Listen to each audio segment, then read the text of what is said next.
भाजप नेते आशिष शेलारांचं वादग्रस्त वक्तव्य. मनसेच्या हल्ल्याची तुलना केली पहलगाम हल्ल्याशी. तिथे धर्म विचारून मारलं, इकडे भाषा विचारून मारतायत. शेलारांचा मनसेवर हल्लाबोल.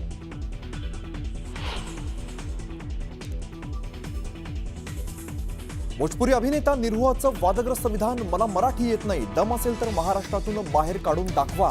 निरुहाचं ठाकरे बंधूंना थेट आव्हान.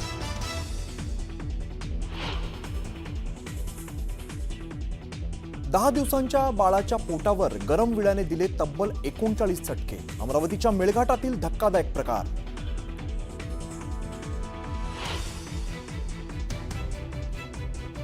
नाशिकमध्ये गोदावरी नदीच्या पाणी पातळीमध्ये पुन्हा वाढ. पुराची पातळी सांगणाऱ्या दुतोंड्या मारुतीच्या कमरेपर्यंत पाणी. रामकुंड परिसरातील अनेक मंदिरं पाण्यात.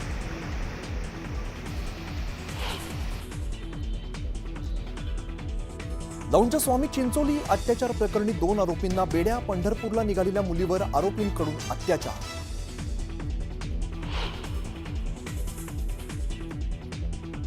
यावल तालुक्याच्या मोर नदीच्या पुलावर अपघात. प्रवासी बसच्या अपघातात 1 महिला प्रवाशीचा मृत्यू. 28 प्रवासी जखमी. पुलावर गेल्या महिन्याभरात 28 अपघात.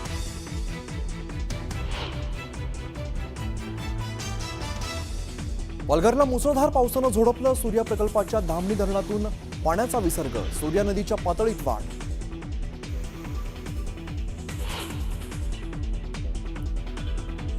पंढरपूर कॉरिडॉर सर्वांना विश्वासात घेऊनच करणार. कोणाचंही नुकसान न करता पुनर्वसन करणार. मुख्यमंत्री फडणवीसांनी दिली ग्वाही.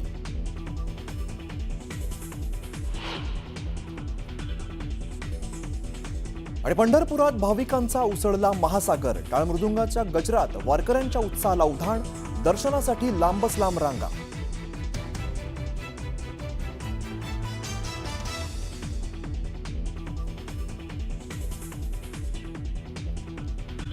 एका महत्त्वाच्या ब्रेकिंग न्यूजने आपण सुरुवात करूया. दौंड तालुक्याच्या स्वामी चिंचोली अत्याचार प्रकरणी पुणे ग्रामीण पोलिसांनी मोठी कारवाई केली आहे. वारी दरम्यान पंढरपूरला देवदर्शनासाठी जात असताना एका मुलीवर अत्याचार करण्यात आला होता आणि यातील 2 आरोपींना पुणे ग्रामीण पोलिसांनी बेड्या ठोकल्या. आमिर पठाण आणि विकास सातपुते अशी संबंधित आरोपींची नावं आहेत. तर भाविकांचं सोनं देखील आरोपींनी लुटलं होतं. पोलिसांनी आरोपींच्या मुसक्या आवळतानाचा व्हिडिओ समोर आला. अधिक तपशील आपण जाणून घेणार आहोत. आमचे प्रतिनिधी सुमित सोनवणे आपल्या बरोबर आहेत. सुमित, काय माहिती याबद्दल? ही जी काही स्वामी चिंचोलीमध्ये घटना घडली होती आणि त्यानंतर पुणे ग्रामीण पोलिसांच्या टीम ज्या आहेत त्या रवाना करण्यात आल्या होत्या.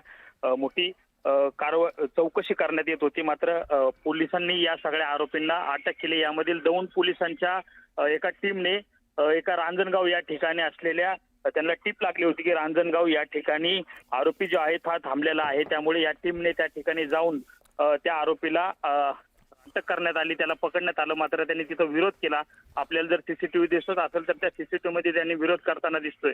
त्यामुळे प्रचंड दबाव होता. वारीच्या दरम्यान जात असताना आरोपींनी एक गाडी अडवून चहा पिण्यासाठी थांबले असताना त्या ठिकाणी त्यांचे सोने लुटले होते आणि मुलीला देखील अल्पवयीन मुलीवर अत्याचार केला होता. त्यामुळे या घटनेमध्ये मोठे गांभीर्य निर्माण झालं होतं. आणि या सगळ्यामध्ये या कोल्हापूर परिक्षेत्राचे जे काही पोलीस महानिरीक्षक आहे सुनील फुलनेरी यांनी देखील मोठ्या कडक सूचना दिल्या होत्या आणि त्यानंतर ही सगळी यंत्रणा कामाला लागली होती. आणि या सगळ्यामध्ये आता यांचा सीसीटीव्ही समोर आला आणि या सीसीटीव्ही मध्ये आरोपी कशा पद्धतीने पळून जात असताना जेवण करत होता त्याला लक्षात आलं की इथून हा सगळं जाणार आहे. पोलीस आलेत आणि तिथं पळून जात असताना पोलिसांनी त्या झडप घालून त्या आरोपीला पकडले. त्यामुळे या कारवाईमुळे समाधान व्यक्त केलं जात आहे आणि पोलिसांच्या हे काही पकडले त्याबद्दल सर्वत्र कौतुक करताना आपल्याला पाहायला मिळते. धन्यवाद सुमित या सगळ्या माहितीबद्दल. आमिर पठाण आणि विकास सातपुते अशा या 2 आरोपींची नावं आहे. पंढरपूरला जाणाऱ्या कुटुंबावरती त्यांनी मुलीवर अल्पवयीन मुलीवर त्यांनी अत्याचार केला होता आणि भाविकांचं सोनं देखील या आरोपींनी लुटलं होतं. अखेर त्यांना अटक करण्यात आली आहे.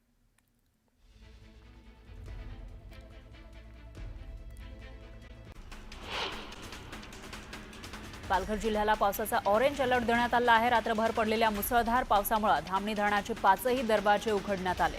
धामणी आणि कवडा धरणांमधून सूर्या नदीमध्ये 40,000 क्युसेक वेगानं पाण्याचा विसर्ग होत असल्यानं नदीकाठच्या नागरिकांना सतर्कतेचा इशारा देण्यात आला आहे.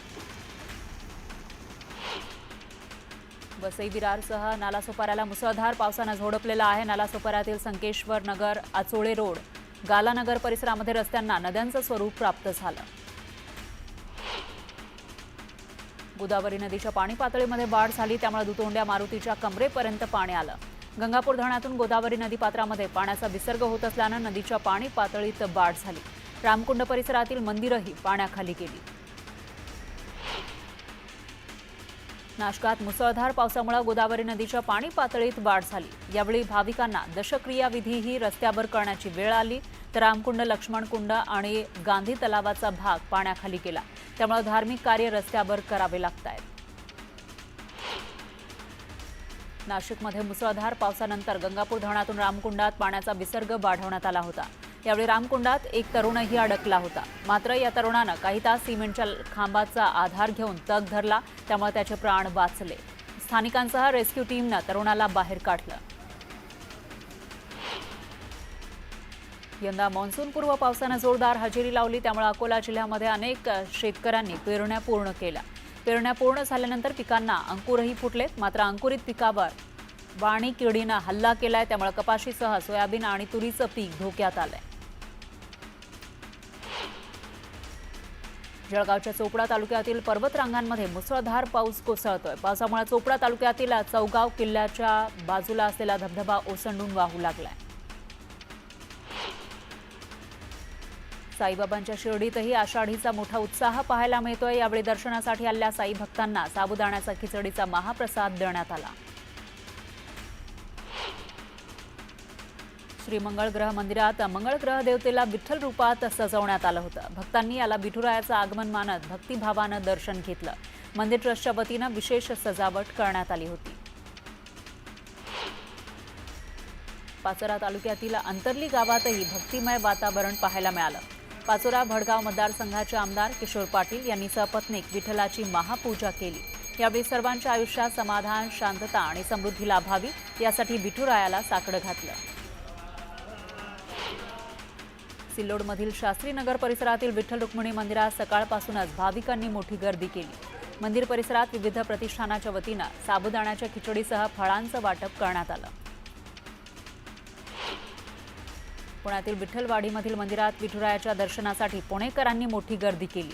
यावेळी विठुरायाच्या गाभाऱ्याला सुंदर फुलांची आकर्षक सजावट करण्यात आली. हिंगोलीमधील नरसी नामदेव इथल्या संत शिरोमणी नामदेव महाराजांच्या मंदिरात भाविकांनी मोठ्या प्रमाणात गर्दी केली. यावेळी पोलिसांच्या श्वान पथकातील वीरू हा श्वानही नामदेव महाराज यांच्या चरणी नतमस्तक झाला. परळीतील सोमनाथ विद्यालय, कन्हेरवाडी आणि परळीच्या वन विभागानं आषाढी एकादशीनिमित्त वृक्षदिंडी आणि ग्रंथदिंडीचं आयोजन केलं. यावेळी वन विभागाचे पदाधिकारी आणि शाळेचे मुख्याध्यापक, शिक्षक उपस्थित होते. शाळेच्या विद्यार्थ्यांनी वारकरी वेशभूषा करत विविध गुणदर्शन केलं. राज्यात सगळीकडे आषाढी एकादशी मोठ्या उत्साहानं साजरी केली जाते. लाखो वारकरी पंढरपुरात विठुरायाच्या चरणी नतमस्तक झाले. त्यातच लहानग्यांनी देखील वारकऱ्यांची वेशभूषा करत आषाढी एकादशी साजरी केली. अनेक पालकांनी आपल्या मुलांना वारकऱ्यांची वेशभूषा करून त्यांचं शूट केलंय. यावेळी चिमुकलीच्या गोंडस रूपाची सर्वांनाच भुरळ पडली.